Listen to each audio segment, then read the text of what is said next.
Hello guys, magandang tanghali sa inyong lahat. Ako po si Jun Piton TV. Meron akong puputahan sa General Santos, Cavite na isang batang babae na 15 years old. Napakagaling niya na gumawa ng mga sirang motor. Ang pangalan niya ay si Angel Mechanic. Alam niyang lahat ng piyesa kung anong nasisira. Alam niya kung anong papalitan. Ayun, bago ako pumunta ron, nagluto muna ako ng makakain namin ngayong tanghali. At pagkatapos nun, taalis ako, pupunta ako ng Gentry. Ito yung niluto ko guys, ito.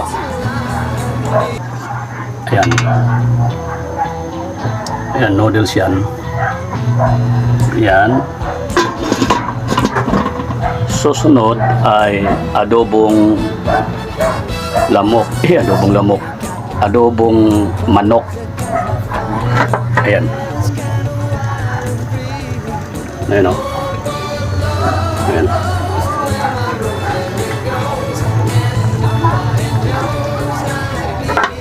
Dahil magaling ako magluto,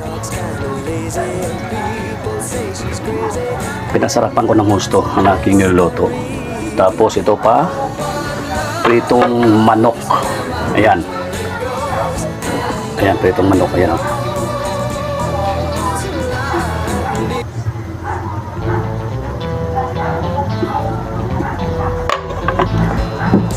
Abangan nyo na lang ako mula umpisa hanggang matapos.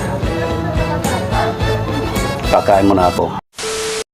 Mga kapatid, nandito na ako sa lugar ni Angel, kung saan ay siya yung napapanood ko kagabi sa YouTube na gumagawa ng mga iba-ibang klaseng motor, yung mga sirang motor.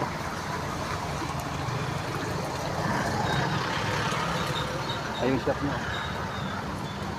Yan. Yung lugar.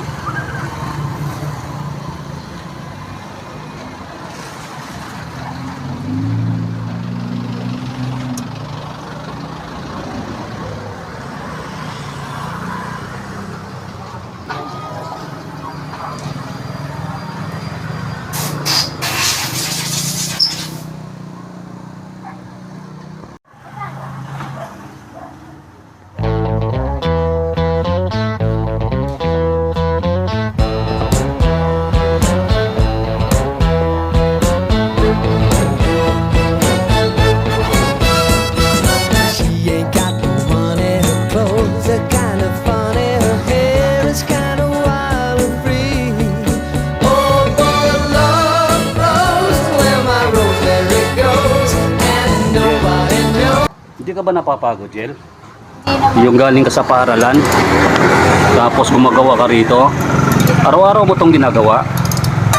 Ano lang po, minsan po, pag wala akong mga homeworks or assignments, dito po ako gumagawa. Pero pag meron po, di naman po ako pinagagawa ni tatay, di naman po ako pinaglalasan. Kasi nakikita kita, hinatid ka, pumapasok ka sa paaralan, hinatid ka ng tatay mo, hatid sundo. Di siyempre, wala ka ng pahinga niyan. Meron naman po, pag may free time ka din naman po ako. Sabado, Linggo. Wala naman, dito po, pag po. Pero hindi ka nahihirapan? Hindi naman po. Kayang-kaya mo? Oo. Nakita ko, bit-bit yung mga pairings eh. Yung inabot kami ng mula alas 8, inabot kami ng launa ng gabi. Ang dami mong video. Dahil nakakalibang ka eh. Ang galing mong gumawa ng mga sirang motor. Alam mo yung pisa kung anong nasisira. Hanga ako sa iyo. Ito nga sa akin, pagpunta ko rito, nakadaan ako ng lubak. Bagong-bago yung motor ko, wala na siyang busina. Di ko alam kung anong sira. Ay, ano lang.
mechanic dito sa General Trias, Cavite. Ang location nga po pala namin dito sa may Sitio Vigorosa, beside Iglesia ni Cristo po, dito po sa San Francisco, General Trias, Cavite. Ako po pala 15 na ngayon at nagsimula po ako maggawa ng motor nung ako po ay 10 taon. Ayun po, pinagpatuloy ko lang po yung paggagawa ko, kaya natuto po ako, nahasa po ako sa paggagawa po ng motor. Ang aking course po pala na kukunin ay yung AMT po. Yun po yung sa may aircraft na parang ganito din po, pero mas malaki nga po yung makina nun. Yun po. Pero nagpapatuloy din po ako sa pag-aaral. Yun na po. Wala naman ako po. Also subscribe our channel and click the notification bell for more updates. Thank you.